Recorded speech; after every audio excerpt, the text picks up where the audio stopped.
Hi guys, welcome back to channel. இன்னைக்கு நம்ம good day to பெடாகோட நெக்ஸ்ட் எபிசோடு தான் பார்க்க போகிறோம். ஸ்டார்டிங் சீனில் நம்ம லீ தான் கட்டுறாங்க. இந்த ஃபுட்டெல்லாம் கொண்டு போய் கொடுத்தோம்னா கண்டிப்பாக அவள் சாப்பிட மாட்டா, ஆல்ரெடி குழந்தை இறந்த சோகத்தில் அவள் இருக்கா அப்படின்னு அவர் சொல்ல, இந்த பக்கம் நம்ம மிஞ்சி தான் கட்டுறாங்க. ரொம்ப ஃபீல் பண்ணி அழுதுட்டு இருக்கா. இது எல்லாத்தையுமே தூரத்துலேருந்து நம்ம லீ பார்த்துட்டு இருக்காரு. கட் பண்ணால் அடுத்த சீன் மலையோட எச்சில் போய் நின்று நம்ம மிஞ்சி சூசைட் பண்ணலாம் ட்ரை பண்ணுறாங்க. அப்போ நம்ம லீ வந்துடுறாரு. எதுக்காக என்னை காப்பாற்றுனீங்க, நான் அப்படியே செத்து போயிருக்கட்டும்னு விட்டுருக்க வேண்டியதானே அப்படின்னு நம்ம மிஞ்சி கேட்க, இவனுக்கு லைஃபே வேண்டாம், சூசைட் பண்ணணும்னு நினச்சா வேற எங்கேயாவது போய் செத்துரு, இந்த இடத்துலலாம் செத்து அந்த பிளட் ஸ்மெல்லாம் எனக்கு சுத்தமாக பிடிக்காது அப்படின்னு சொல்லி நம்ம மிஞ்சி அனுப்பிச்சு விட்டுறாரு. இப்போ நான் அடுத்த சீன் இப்போ நம்ம ஹேனாவை தான் காட்டுறாங்க. அவங்க ஒரு ஃபாக்ஸை தான் தேடிட்டு இருக்காங்க. அந்த ஃபாக்ஸ் வேறு யாரும் இல்லை, நம்ம வைஸ் பிரின்சிபல் தான். அப்பப்போ ஃபாக்ஸா மாதிரி இவங்களுக்கு கொஞ்சம் ஹெல்ப்பெல்லாம் பண்ணுறாரு போல். அப்புறம் அவர் ஒரு க்யூட்டான ஒயிட் கலர் பப்பி எடுத்து நம்ம ஹீரோயின் வீட்டு பக்கமாக அனுப்பிச்சி விட்றாரு. நம்ம ஹேனாவும் மிஞ்சியும் அந்த மவுண்டைனில் தான் இப்போ வாழ்ந்துட்டு இருக்காங்க. தினமும் ஒரு ஃபாக்ஸ் வந்து நமக்கு ஃபுட்டெல்லாம் தரும்ல, அது 2 நாளாக காணும். நீங்கள் எங்கேயாச்சும் பார்த்தீங்களா? இந்த மாதிரி ஃபாக்ஸ் எல்லாம் வந்து நமக்கு சாப்பாடு கொடுக்குதுங்கிறது கொஞ்சம் வித்தியாசமாக இருக்குல்ல அப்படின்னு அவங்க சொல்ல, நம்ம மிஞ்சி எந்த ரெஸ்பான்ஸும் பண்ணாமல் ரொம்ப ஃபீலிங்கில் உட்காந்துட்டு இருக்காங்க. நம்ம ஹேனா அவங்கள வெளியில் கூப்பிட, வெளியில் வந்து பார்த்தா அந்த க்யூட்டான பப்பி நம்ம ஹீரோயின் வச்சுட்டு இருக்காங்க. இந்த டாகி வழி தவறி இந்த பக்கம் வந்துருச்சுன்னு நினைக்கிறேன், நாமளே வளர்க்கலாமா, ரொம்ப அழகாக இருக்குது அப்படின்னு அவங்க சொல்ல, அப்போ நம்ம மிஞ்சிக்கு ஒரு ஞாபகம் வருது. ஆக்சுவலாக மிஸ்டர் லீ தான் ஃபர்ஸ்ட் இந்த டாகை எடுத்துகிட்டு வந்து கொடுத்துருப்பாரு. சூசைட் பண்ணுறதுக்காக இவ்வளோ ஹைட்டான மலையை 3 டைம்ஸ் ஏறுற ஆளை நான் இப்போ தான் பார்க்குறேன் அப்படின்னு நம்ம லீ சொல்ல, என்னோட குழந்தை இறந்துருச்சு, ஹஸ்பண்டும் இறந்துட்டாங்க, இதுக்கு மேலே எனக்கு யார் இருக்கா அப்படின்னு சொல்லி அவங்க சொல்ல, குழந்தையோட சொல் கொஞ்ச நாளைக்கு ஒன்று சுற்றி தான் வரும், அது இப்போ புதுசாக பிறந்த இந்த டாக்கியோட உடம்புக்குள்ளார தான் இருக்குது அப்படின்னு அவர் சொல்ல, இந்த மாதிரி கட்டுக்கதையெல்லாம் நான் நம்ப மாட்டேன் அப்படின்னு மிஞ்சி சொல்ல, அம்மாவுக்கே உன் அடையாளம் தெரியல, என்ன பண்ணுறது, உன் தலையெழுத்து அப்படின்னு அவர் அந்த டாக் கிட்ட பேசிட்டு இருக்காரு. ஆல்ரெடி மிஸ்டர் லீ இப்படியெல்லாம் சொல்லிப்பாருல, அதெல்லாம் நினச்சி பார்த்துட்டு நம்ம மிஞ்சி அந்த டாக் அக்செப்ட் பண்ணிக்கிறாங்க. என் லைஃப்பில் என்னென்னமோ நடந்து முடிஞ்சிச்சு, அதனால தான் வரதுக்கு இவ்வளோ லேட் ஆயிடுச்சு அப்படின்னு சொல்லி மிஞ்சி அந்த கோயிலில் போய் ப்ரே பண்ணிட்டு இருக்க, அந்த இடத்துக்கு நம்ம லீ வந்துடுறாரு. இந்த ஸ்டோனை வச்சு தான் எப்பவுமே இந்த கோயிலில் நீ ப்ரே பண்ணிட்டு இருக்கியா அப்படின்னு அவர் கேட்க, நீ அந்த மவுண்டன் ஸ்பிரிட்டுக்கு ரொம்ப க்ளோஸான ஆளுன்னு சொன்னல அப்படின்னா நீ என்ன ஃபாக்ஸா அப்படின்னு நம்ம மிஞ்சி கேட்க, ஆமா நான் ஃபாக்ஸ் தான், நீ என்னை விட தள்ளி இருக்கிறதா உன் லைஃபுக்கு சேஃப்டி அப்படின்னு நம்ம லீ சொல்ல, அப்போ அடுத்த சீன் நம்ம மிஞ்சி போய் அந்த வாட்டர் ஃபால்ஸ் கடியில் தண்ணி எடுத்துட்டு இருக்கா. அப்போ நம்ம லீ வந்து சொல்றாரு, நான் உனக்கு ஹெல்ப் பண்றேன், நீ இங்கே வரணும்னு அவசியம் இல்லை, நீ இருக்கிற இடத்துக்கு உன்னை தேடி தானா தண்ணி வரும் அப்படின்னு அவங்க சொல்ல, ஃபாக்ஸ்னால இதெல்லாம் பண்ண முடியுமா அப்படின்னு நம்ம மிஞ்சி கேட்க, ஏன் பண்ண முடியாது, அதுக்குன்னு என்கிட்ட ஒரு ஆள் இருக்கு அப்படின்னு சொல்லிட்டு நம்ம வைஸ் பிரின்சிபலை போட்டாரு. இப்போ நம்ம மிஞ்சி அவங்களோட பப்பியை தான் தேடிட்டு இருக்காங்க. நம்ம ஹீரோயின் கிட்ட சொல்றாங்க, அவனுக்காக நான் ஒரு அழகான ஸ்கார்ஃப் ரெடி பண்ணியிருக்கேன், இது அவனுக்கு செட் ஆகுமா இல்லையான்னு தெரியல அப்படின்னு சொல்ல, இப்போதான் அவங்கள பார்த்தா எனக்கு ரொம்ப ஹாப்பியா இருக்கு, பழசெல்லாம் மறந்துட்டு புது லைஃப் ஸ்டார்ட் பண்றீங்க, என்னால உன் லைஃபும் ப்ராப்ளம் ஆயிடுச்சுல, ஜின்ன ரொம்ப மிஸ் பண்றியா அப்படின்னு கேட்க, கண்டிப்பா ஒரு நாள் நாங்கள் 2 பேரும் மீட் பண்ணுவோன்னு எனக்கு நம்பிக்கை இருக்கு அப்படின்னு நம்ம ஹீரோயின் சொல்றாங்க. கட் பண்ண அடுத்த சீன் மவுண்டைன் காடான நம்ம லீயை பார்க்கணுங்கிறதுக்காக மலை ஏறி வந்து ஒருத்தர் இறந்தே போயிட்டாரு. இந்த 10 வருஷத்துல இவர் எத்தனை வாட்டி மலை ஏறி உங்களை பார்க்கணும்னு ட்ரை பண்ணியிருக்காரு தெரியுமா அப்படின்னு வைஸ் பிரின்சிபல் சொல்ல, அடுத்த சீன்லேயே நம்ம மிஞ்சி வந்து கேட்குறாங்க, நீங்க தானே அந்த மவுண்டன் ஸ்பிரிட் எங்க அம்மாவை காப்பாத்தினது நீங்க தானே அப்படின்ட்டு கேட்கல, பத்தி எங்க அம்மா நிறைய சொல்லியிருக்காங்க அப்படின்னு நம்ம மிஞ்சி சொல்ல, உங்க அம்மாவை காப்பாத்தினது நான் தான், ஆனா அதுல என்ன யூஸ், அவங்க ஒரு 10-20 வருஷத்துல இறந்து போயிட்டாங்க, இப்போ நீ தனியா தானே இருக்க அப்படின்னு அவர் சொல்ல, என்னோட அம்மாவை காப்பாத்தி எனக்கு கிஃப்டா அவங்களோட மெமரிஸ் எல்லாம் கொடுத்துருக்கீங்க, இந்த 10 வருஷத்துல நான் உங்களோட நிறைய ஸ்பெண்ட் பண்ண டைம் அதெல்லாம் தான் எனக்கு பெரிய கிஃப்ட் அப்படின்னு நம்ம மிஞ்சி சொல்ல, நான் உங்ககிட்ட கைண்டாக பேசினதெல்லாம் மறந்துட்டு சீக்கிரமாக இந்த மவுண்டனை விட்டு கிளம்ப, அதான் உனக்கு நல்லது அப்படின்னு நம்ம லீ சொல்கிறாரு. அடுத்த சீனில் நம்ம ஹேனா வந்து சொல்கிறாங்க, நான் திரும்ப வில்லேஜுக்கு போக போகிறேன் அப்படின்னு, நீ இப்போ அங்கே போகிறது உனக்கு சேஃப் இல்லை அப்படின்னு நம்ம மிஞ்சி சொல்ல, நான் சாதாரண மெய்டை என்னெல்லாம் யார் ஞாபகம் வச்சுக்குவா, அது மட்டும் இல்லாமல் நம்ம அந்த வில்லேஜ் விட்டு வந்து ஆல்மோஸ்ட் 3 மந்த் ஆகுது அப்படின்னு நம்ம ஹேனா சொல்ல, இந்த பக்கம் நம்ம ஹீரோ தான் கட்டுறாங்க, அந்த லேடியும் அந்த பொண்ணு எங்கே போனாங்கன்னு ஒழுங்காக சொல்ல அப்படின்னு சொல்லிட்டு நம்ம ஹீரோ போட்டு பயங்கரமாக டார்ச்சர் பண்ணிட்டு இருக்காங்க. கட் பண்ண அடுத்த சீன் நம்ம மிஞ்சியோட பப்பியை காணோம் அப்படின்னு சொல்லிட்டு காட்டில் எல்லா பக்கம் தேடிட்டு இருக்காங்க. அப்புறம் பார்த்தா அது ஒரு ட்ராப்ல மாட்டிச்சு, காலில் பயங்கரமா அடிபட்டு பிளட் வர, இப்போ அந்த டாகியை காப்பாற்றணும் அப்படின்னு சொல்லிட்டு நம்ம மிஞ்சி லீ கிட்ட தான் போறாங்க. அந்த கோவிலில் போய் பார்த்தா அங்கே அவர் இல்லை, சரின்னு சொல்லி அந்த வாட்டர் ஃபால்ஸ் கிட்ட போய் பார்க்குறாங்க, அங்கேயும் நம்ம லீயை காணும். அப்புறம் மவுண்டனோட எச்சுக்கிட்ட நின்று அவங்க பயங்கரமா கத்த, அந்த இடத்துக்கு நம்ம லீ வந்துடுறாரு.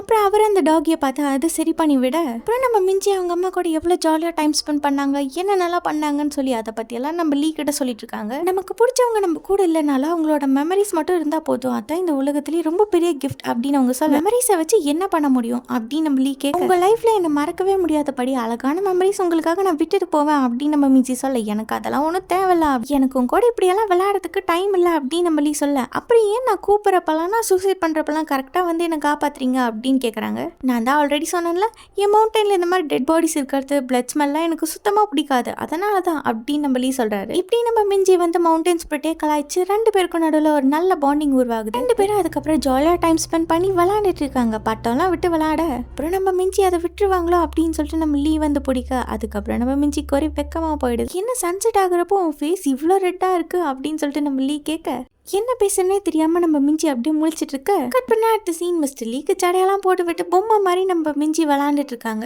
எனக்கு பட்டர்ஃப்ளை மாதிரி சுதந்திரமா எல்லா பக்கமும் போகணும், நிறைய வாட்டர் பிளேசஸ் எல்லாம் பார்க்கணும், கடல் எல்லாம் பார்க்கணும்னு ஆசை அப்படின்னு மிஞ்சி சொல்ல அதுக்கு என்ன நம்ம 2 பேரும் ஒன்னா சேர்ந்து பறந்து போகலாம் அப்படின்னு நம்ம லீ சொல்லிட்டு இருக்காரு. அப்போ நம்ம நாளைக்கு கடலை பார்க்க போலாமா அப்படின்னு நம்ம மிஞ்சி கேட்க கண்டிப்பா போலாம் அப்படின்னு லீ சொல்றாரு. இப்போ நெக்ஸ்ட் டே ஆக நம்ம லீ வந்து கேட்கறாரு இப்போ நம்ம என்ன பண்ணலாம் அப்படின்ட்டு. நம்ம பப்பிக்கு நான் கொஞ்ச நேரம் அம்மாவா இருக்கேன், நீங்க அப்பாவா இருங்க, நம்ம அந்த மாதிரி விளாடலாம் அப்படின்னு நம்ம மிஞ்சி சொல்ல அப்படின்னா நான் என்ன உன்னோட ஹஸ்பண்டா அப்படின்னு லீ கேட்க அது கேட்டதா அவங்களுக்கு ரொம்ப வெக்கமா போயிடுது.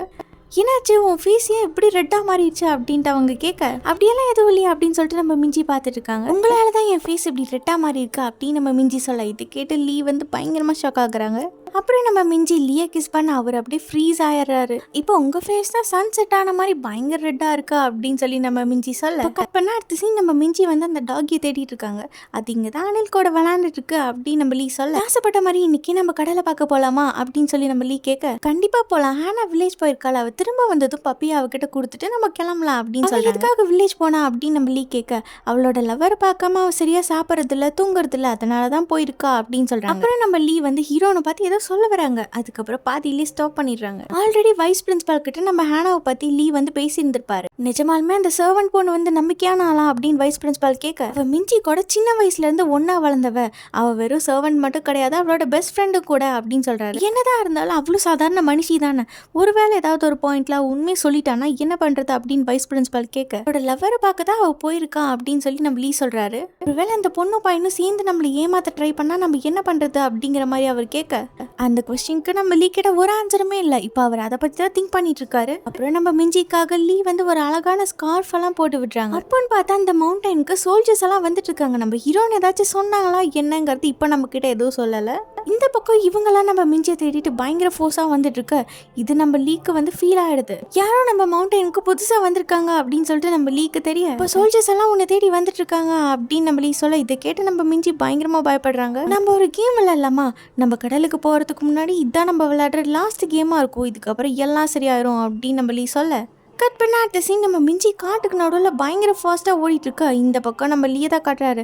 அவர் அங்கே இருக்க சோல்ஜர்ஸ் கூட பயங்கரமாக ஃபைட் பண்ணிட்டு இருக்காரு. இவர் எப்படி இங்கே ஃபைட் பண்ணிட்டு இருக்கா, இந்த பக்கம் நம்ம மிஞ்சி அந்த டெம்பிள்குள்ளே போய் ஒளிஞ்சுக்கிறாங்க. அங்கே போனதுக்கப்புறம் இத்தனை வருஷமா ப்ரே பண்ணதோடு இல்லாமல் லாஸ்ட்டாக ஒரு வாட்டி அவங்க பயங்கரமாக ப்ரே பண்ணிட்டு இருக்காங்க. கட் பண்ண அடுத்த சீன் நம்ம ஹீரோயின் தான் காட்டுறாங்க. அவங்க எல்லாம் உண்மையை சொல்லிட்டாங்களான்னு தெரியல, வில்லேஜ்ல அப்படியே சோகமாக உட்காந்துட்டு இருக்க சோல்ஜர்ஸ் எல்லாம் பரபரப்பாக வந்துட்டு இருக்காங்க. மிஞ்சியை காப்பாற்றணுங்கிறதுக்காக லீ ஒரு பிளான் போட்டா அந்த பிளான்ல இருந்து மிஸ் ஆகி நம்ம மிஞ்சி பாட்டுக்கு அந்த டெம்பிள்ல இருந்து வெளியில் ஓடி வந்துட்டு இருக்காங்க.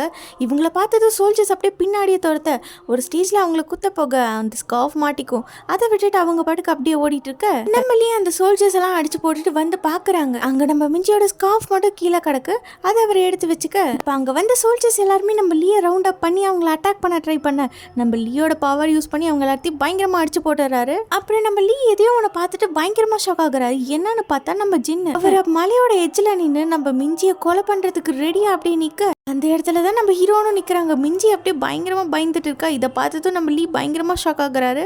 நம்ம ஹீரோ கண்டிப்பா வேணும்னு பண்ண மாட்டாரு, இதுக்கு பின்னாடி ஏதாவது ஒரு பேக் ஸ்டோரி இருக்குன்னு நினைக்கிறேன். நம்ம லீ வந்து அப்படியே ஷாக் ஆகிட்டு திரும்ப அந்த சோல்ஜர் வந்து நம்ம லீயோட வயிற்றுல குத்திடுறாங்க.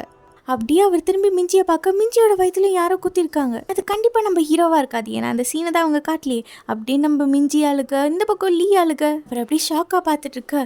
இந்த மாவீரன் பட கிளைமேக்ஸ்ல நம்ம ஹீரோ வந்து விழுவாங்களே அதே மாதிரி நம்ம மிஞ்சி அந்த மலையோட எட்ஜ்ல இருந்து கீழே விழுகிறாங்க. அதை பார்த்துட்டு ஷாக்கான லீ திரும்பி அங்க இருக்க சோல்ஜர்ஸ் எல்லாம் அடிச்சு துவம்சம் பண்ணிடுறாங்க. அப்புறம் நம்ம லீ வந்து மலையில இருந்து கீழே விழுந்த மிஞ்சியை பாக்குறாங்க. அவங்க ஆல்ரெடி இறந்துட்டாங்க. அதை பார்த்து தான் அவர் பயங்கரமாக ஃபீல் பண்ணி அழுகிறாரு.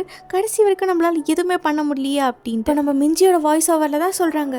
அந்த கோவிலுக்குள்ளாரே ஒளிஞ்சிட்டு இருந்தா கேம் எப்படி முடிஞ்சிருக்கும், நீங்கள் எப்போவுமே அந்த நிலா மாதிரி பிரைட்டான ஃபேஸோட ஹாப்பி அண்ட் ஹெல்த்தியாக இருக்கணும், என்னை மறந்துருங்க அப்படின்னு சொல்லிட்டு நம்ம மிஞ்சி ஃபீல் பண்ணி அங்கே ப்ரே பண்ணியிருந்திருப்பாங்க. அது எல்லாமே நம்ம லீக்கு இங்கே தெரிஞ்சிருக்கும். கட் பண்ண அடுத்த சீன் நம்மளோட சோகமான ஃப்ளாஷ்பேக் எல்லாம் முடிஞ்சு இப்போ ப்ரெசென்ட்ல தான் காட்டுறாங்க. இப்போதான் தெரியுது நம்ம லீ ஏன் இவ்வளோ காண்டில் பழி வாங்க துடிச்சிட்டு இருக்காங்க அப்படின்னு. இப்போ நம்ம லீ வந்து ஊட்டக்கோட வெட்டினரி ஹாஸ்பிட்டல் தான் வந்திருக்காங்க. நம்ம ஊட்டக்கு பாட்டுக்கு நல்லா தூங்கிட்டு இருக்க அவர் பாட்டுக்கு உள்ளே போய் பார்க்குறாங்க. ஹேனாவோட அங்கிள் பல வருஷமா கர்ஸை பிரேக் பண்ண முடியாமல் அதே ஹாஸ்பிட்டலில் ட்ரீட்மெண்ட் எடுத்துட்டு இருக்காங்கல்ல, அவங்கள தான் இப்போ நம்ம லீ போய் பார்க்குறாங்க.